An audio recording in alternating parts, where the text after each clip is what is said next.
Hello student, good evening. कैसे हैं आप सभी? मेरा नमस्कार स्वीकार करें। कल के सेशन में मैंने आपको स्वर और व्यंजन संधि बताया था।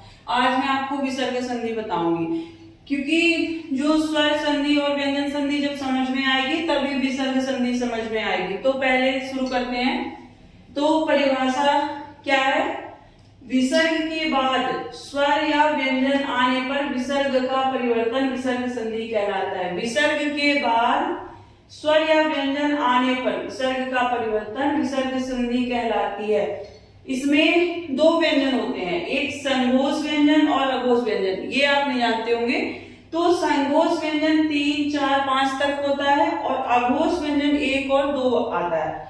नियम इसमें क्या क्या है आप समझोगे कैसे कि ये विसर्ग संधि है। तो विसर्ग का स में परिवर्तन। पहला क्या है? विसर्ग के पहले कोई स्वर च, छ विसर्ग को का सा हो जाता है। यानी कि अगर विसर्ग के पहले कोई स्वर च या छ में है तो उसका जब मतलब हम विग्रह करेंगे या तो वह शा हो जाएगा। जैसे नि धन छल बराबर निश्चल, नि धन च बराबर निश्चय, यानी कि छ और चार छ जो है वो शा का रूप ले लेगा।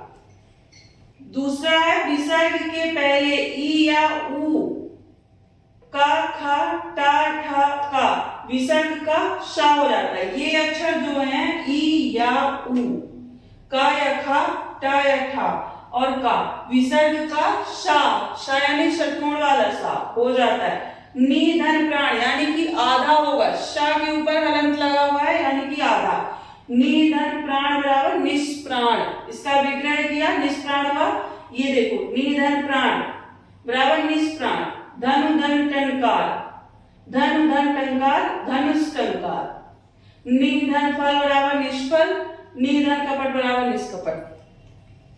विसर्ग में तीसरा, विसर्ग में ता या था जोड़ने पर विसर्ग का सा हो जाता है। जो विसर्ग में ता या था जोड़ने पर विसर्ग का शा हो जाता है। यस गान, यस धन गान बराबर अशोगान। आधार धन गति अधोगति। जो इसमें अपवाद भी है, प्रथम शब्द पुनः तथा अंतः होने पर विसर्ग का रा हो जाएगा। अगर प्रथम शब्द में पुनः और अतः होगा तो विसर्ग का रा हो जाएगा। जैसे पुनः धन जन्म, तो ये क्या हो गया? पुनर्जन्म। रा में बदल गया ना ऊपर। पुनः धन मुद्रण, पुनर्मुद्रण, यानी कि आधा हो जाएगा। विसर्ग का रा हो जाना, ये चौथा नियम। नि धन भय निर्भय, अशी धनवाद आशीर्वाद। इसमें विसर्ग का लोप होना। विसर्ग का लोप होना कैसे? तो इसमें 3 नियम है इसमें भी, इस टॉपिक में। पहला है विसर्ग अगर छ से जुड़ता है तो विसर्ग का लोप हो जाएगा और च का आगमन हो जाएगा। विसर्ग अगर छ से जुड़ता है तो विसर्ग का लोप हो जाएगा और च का आगमन हो जाएगा।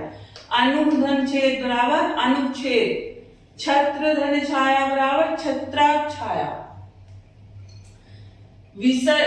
दूसरा है विसर्ग रा से जुड़ता है तो पहले का स्वर दीर्घ हो जाता है। अगर विसर्ग रा से जुड़ता है तो पहले का स्वर दीर्घ हो जाता है। जैसे नी धन रव, तो नीरव हो गया।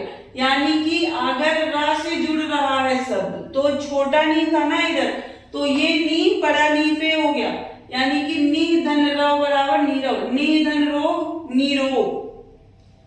और तीसरा है विसर्ग के पहले आ और भिन्न स्वर हो तो विसर्ग का लोप हो जाता है, यानी कि हटा दिया जाता है। विसर्ग के पहले यदि आ और आ भिन्न स्वर हो तो विसर्ग का लोप हो जाता है। मतलब अतः धन एव अतएव, अतः धन एव अतएव, यानी कि हटा दिया गया। विसर्ग का परिवर्तन ना होना, छठवां। विसर्ग के पहले अगर आ खा खा, विसर्ग के पहले अगर आ का खा पा फा हो तो विसर्ग बना रहेगा। मतलब ये शब्द अगर हैं तो इसमें कोई परिवर्तन। जैसे प्रातः काल, प्रातः पुरस्कार, प्रातः धन काल, अधर धन पतन, अधर पतन, सेम शब्द है। इसमें अब प्रथम शब्द नमः तथा पूरा होने पर विसर्ग का शा हो जाएगा।